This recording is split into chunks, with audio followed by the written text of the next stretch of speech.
पहले और आज के एजुकेशन में डिफरेंस क्या है?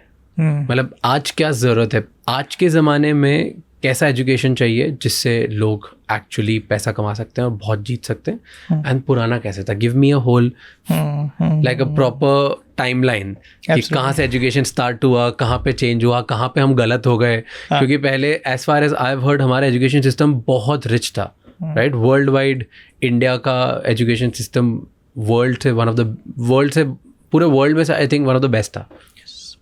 आई वुड से, मतलब अगर मैं आपके उसी से स्टार्ट करूं तो हम जब भी कोई पुराने अपनी बात करते हैं एजुकेशन सिस्टम की, हमारे दिमाग में आते हैं तक्षशिला और नालंदा, है ना? वो हमारी ग्रेट यूनिवर्सिटीज थी and they were actually great. I will give you examples. आज से 1500 साल पहले Nalanda was at its peak और उसमें उस टाइम पे 10,000 स्टूडेंट्स थे. ऑक्सफोर्ड में आज से 100 साल पहले 1900s में ऑक्सफोर्ड स्टार्ट हुई थी 1100 के आसपास. उसमें 900 साल बाद जाके 2,000 लोगों की कैपेसिटी बनी थी. And the state of diversity was such that कि एक तो इंटरनेशनल स्टूडेंट्स भी बहुत आते थे इंडिया में. नालंदा में 10,000 स्टूडेंट्स थे and they were female students also. Oxford में 1925 तक female students were not allowed. No female could have been a full student of Oxford. तो ये हमारा आज से 1500 साल पहले भी इतना प्रोग्रेसिव सिस्टम था. सब कास्ट के लोग होते थे. बट लोगों को क्या नहीं पता होता इसकी एक बहुत बड़ी भ्रांति बन गई देश में कि ब्रिटिशर्स ब्रॉट अस एजुकेशन. ब्रिटिशर्स ने हमें स्कूल्स दिए, ब्रिटिशर्स ने हमें कॉलेज दिए. इनफैक्ट गांधी जी का एक बहुत बढ़िया वाक्य आता है. गांधी जी गए थे लंदन राउंड टेबल कॉन्फ्रेंस के लिए. वहाँ उन्होंने बहुत इमोशनल होकर एक बात बोली कि you Britishers have destroyed the beautiful tree of education that was in India. वहाँ ब्रिटिशर्स हंसे उन पे कि क्या बात कर रहे हो भाई, हमने दिया तुम्हें एजुकेशन, तुम्हारे पास तो कुछ था ही नहीं, तुम तो भूखे नंगे लोग थे. तो धर्मपाल जी करके उनके एक बहुत बड़े फॉलोअर थे. Very few people know of his name. He took it as a personal offend कि भाई गांधी जी ने कुछ बोला है तो बहुत सोच समझ के बोला होगा. वो लंदन गए 10 साल अपने खर्चे पे, खुद के खर्चे पे. उन्होंने वहाँ पर पूरे आर्काइव्स जो होते हैं ब्रिटिश आर्काइव्स उनको खंगाला और उन्होंने 5 बुक्स लिखी. उन्होंने उनमें से एक जो बुक थी वो एजुकेशन सिस्टम इन इंडिया पे थी और ये पूरे से बेस्ड है ब्रिटिशर्स के सर्वेस पे. तो ब्रिटिशर्स ने खुद मद्रास प्रोविंस में, बंगाल प्रोविंस में, पंजाब में, सब जगह सर्वेस कराए थे और स्टेट ऑफ एजुकेशन सिस्टम के बारे में क्या था वो समझा था. आप विश्वास नहीं करोगे, उनके सर्वेस के हिसाब से ये बात है, हर गांव में एक स्कूल था. हर गांव में एक स्कूल था. उस स्कूल में इक्वल प्रोपोर्शनेट जो रिप्रेजेंटेशन था डिफरेंट कास्ट का, डिफरेंट सोशल वर्क का. वो स्कूल्स वहीं की लोकल लोग ही मैनेज करते थे, फाइनेंसेस भी वहीं से होते थे. और उन स्कूल्स में रामायण महाभारत तो पढ़ाई जाती थी. These were taught as history, they were taught maths, they were taught Sanskrit, they were taught literature. And depending on the context, मतलब the education system was so wonderful कि डिपेंडिंग ऑन द कॉन्टेक्स्ट, अगर कोई Weaver, किसी गांव में Weaver की communities ज़्यादा हैं तो वहाँ बचपन से ही वीविंग सिखाई जाती थी, उसके बारे में हिस्ट्री पढ़ाई जाती थी. जहाँ पर मशीनरी वाले काम ज़्यादा होते थे वहाँ पर विश्वकर्मा का साहित्य पढ़ाया जाता था. All that used to happen. This was until 1850s. Britishers, what they did is they destroyed the education system, but they did not ban anything. Many people think कि उन्होंने शायद इन सब पे बैन लगा दिया. Britishers destroyed all our systems. We had great factories also, by the way. मतलब, and most of these factories were done by so-called lower castes. Bengal की एक टाइम पे 1/3 पॉपुलेशन टेक्सटाइल इंडस्ट्री में थी. एंड वही बंगाल के लगभग लाखों की संख्या में लोग फेमाइन में गए, है ना. तो वही बंगाल का ये 100 साल के अंदर ये हालत हो गया. ब्रिटिशर्स ने क्या किया, इकोनॉमी पे कंट्रोल बनाया उन्होंने. दे वर द फर्स्ट वंस जिन्होंने इकोनॉमी को पूरा सक आउट कर लिया. उन्होंने टैक्सेशन बहुत इंट्रोड्यूस किए.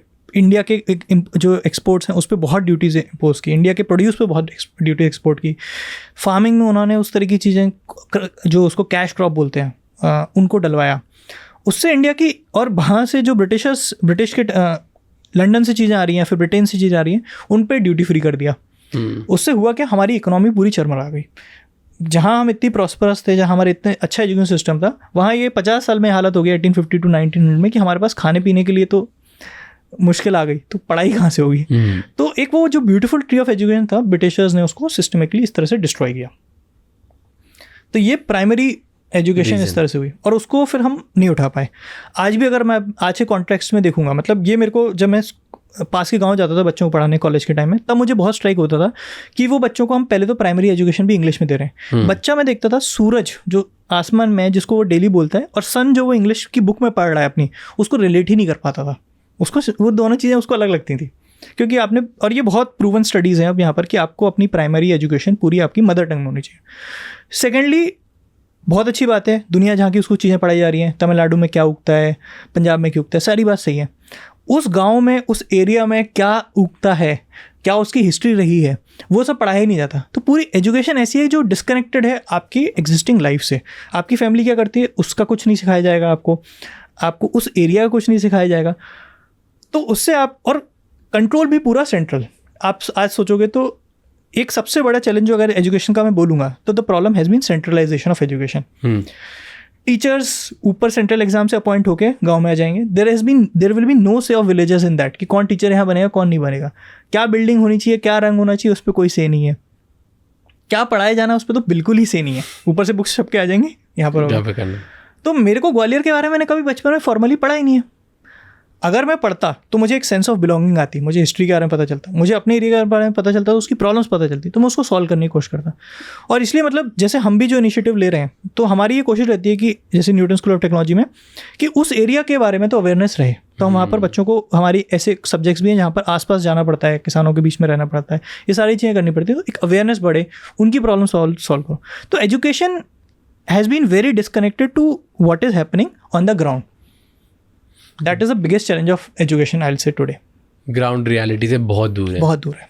दैट इज़ ऑल्सो ट्रू, क्योंकि अगर फॉर एग्जाम्पल लेट्स से अगर मुझे ये पता होता कि मेरे आसपास के गांव में, गलियों में क्या उगता है, क्या बनता है, क्या उधर की खासियत है, कौन सा उसका आर्ट है, तो मैं उसको उठा के मॉडर्न करके दुनिया में ले जाने की कोशिश करता कि यार ये मुझे कितनी अच्छी लगती है। अब जब मैंने एक्सप्लोरेशन किया, फॉर एग्जाम्पल हर इंसान अपनी लाइफ में कभी ना कभी कुछ ना कुछ एक्सप्लोर करता है, या पास के गांव में जाता है, बड़े शहर में जाता है, दूसरे किसी देश में जाता है, तो जब वहाँ पे जाके देखेगा कि ओह ये तो है ही नहीं इधर, then only the thoughts will connect and be like कि ये मेरे गांव का जो आर्ट है, ये मेरे गांव की जो चीज़ है, probably let me stick to New York और लंदन और वेरेवर जहाँ पे आप घूमने जाते हैं। एब्सोल्युटली। या Mumbai, Delhi, Bangalore, Pune. And maybe some of them would want to do continue doing. Exactly. आज का एजुकेशन तो आपको डिस्कनेक्ट कर देता है, मतलब इट सेज कि this is not even a career option. कोई स्कूल से निकल के ये थोड़ी सोचता है कि मैं चलो जो मेरा लोकल आर्ट है आई विल परस्यू दैट, वो तो आउट ऑफ क्वेश्चन है। तो वो पूरे स्कूलिंग सिस्टम में लोकल आर्ट है क्या, एग्जैक्टली प्राइड ही नहीं है उसमें। लोकल आर्ट प्राइड, अवेयरनेस ही नहीं है। बिल्कुल। हमारे आसपास होता क्या है, किस चीज़ के लिए जाने जाते हैं, फेमस है, क्योंकि जिस भी शहर में हम रहते हैं, जिस भी गांव में हम रहते हैं, उसका एक इकोसिस्टम होगा, क्योंकि वो अगर हज़ारों सालों से एग्जिस्ट करता है तो वहाँ पे कुछ तो होता होगा जो वहीं का ट्रू होगा without before all of this globalization came in the picture. तो सेंट्रलाइजेशन का मतलब ये एक बहुत बड़ी प्रॉब्लम है, और ये हायर एजुकेशन में भी प्रॉब्लम है। अगर आप सोचोगे बहुत अच्छे अच्छे इंडिया में कॉलेजेस हैं, ऐसा नहीं IIT बॉम्बे है, IIT लेकर सब कुछ है। क्या IIT बॉम्बे के वन ऑफ द मैंडेट्स है कि हम बॉम्बे की जो वाटर लॉगिंग की प्रॉब्लम है वो सॉल्व करेंगे? क्या बेंगलोर में जो कॉलेजेस हैं, क्या कभी वो सोचते हैं कि हम बेंगलोर की ट्रैफिक की प्रॉब्लम हमारी जिम्मेदारी है? तो आसपास की प्रॉब्लम से कोई रिलेशन ही नहीं है। हम सीधे या तो बहुत बड़ा सोचते हैं और उस चक्कर में हम कहीं का कुछ भी नहीं सोचते हैं।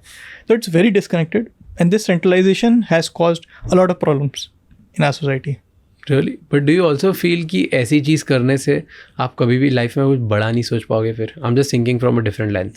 सो आई एम नॉट सेइंग कि ये सब मतलब नहीं होना चाहिए, तो बिल्कुल होना चाहिए। हमको तो दुनिया के बारे में बेस्ट चीज़ें क्या चल रही हैं, साइंस में सबसे लेटेस्ट क्या है, वो सब होना चाहिए। बट साथ में अपनी हिस्ट्री के बारे में, अपने एकदम लोकल एरिया के बारे में, अपनी लोकल एरिया की प्रॉब्लम्स के बारे में, एंड दैट एटीट्यूड कि ये मेरी प्रॉब्लम्स हैं, मुझे इनको सॉल्व करना है, and probably I will use the best of things which I am learning from around the world, उनको यूज़ करके ही सॉल्व करना है, बट वो मुझे सॉल्व करना है। अभी तो ये डिस्कनेक्ट ही है, आपको सिर्फ और सिर्फ वही पढ़ाया जाता है और ये तो पढ़ाया ही नहीं जाता। नहीं, जैसे आपने बोला कि मैंडेट होना चाहिए, तो अगर ये मैंडेट हो गया तो फिर प्रॉब्लम नहीं होगी कि हर बच्चा यही सोच रहा है कि भाई मैं वाटर क्लॉगिंग की प्रॉब्लम कैसे सॉल्व करूँ, तो जब तक वो सॉल्व नहीं होगी तब तक वो सोच ही नहीं पाएगा। ये तो फिर हम जैकेट कर रहे हैं। जितना ज़्यादा आप जैकेट्स डालोगे एक इंसान पे उतनी ज़्यादा प्रॉब्लम है, क्योंकि वो फिर रिस्ट्रिक्टेड थिंकिंग करेगा। डेफिनेटली। तो I am not in favour of, जिसके ऊपर जैकेट नहीं है, जिसके ऊपर कोई मैंडेट नहीं है, लाइक ये लो तुम्हारा कॉलेज जाओ, जो करना है वो करना है, सोचो दुनिया में तुम क्या कर सकते हो, तभी तो फिर वहाँ से ओला वुड कम आउट और like a large company would come out. So if you think of it, what Ola or any company does is basically solving a problem of society. Individual की कुछ प्रॉब्लम होगी, ओला identify किया यार एक जगह से दूसरे जाना is a cumbersome task and people are willing to pay for it, so that's why they solved it. Unless you operate in the society, how would you know the problem of the society? How would you even think of building business? Secondly, I am not at all in favor of doing it compulsorily, but वो हमारा system ही इस तरह से designed है कि लोगों में वो भावना भी नहीं है कि मैं सोचूं भी, मतलब मैं उसी रोड से गुजरूंगा और सोचूंगा कि यार ये रोड कितनी ख़राब है, but I do not feel empowered enough to even think of कि इसको सॉल्व करना है. We'll always be in creeping mode, we'll wait for some कोई ऊपर से आके हमारे लिए सॉल्व कर देगा. So that's the attitude what I'm talking about. अगर ऐसे और भी बहुत इंसाइटफुल शॉर्ट्स और क्लिप्स देखनी है तो इस चैनल को सब्सक्राइब कर लो.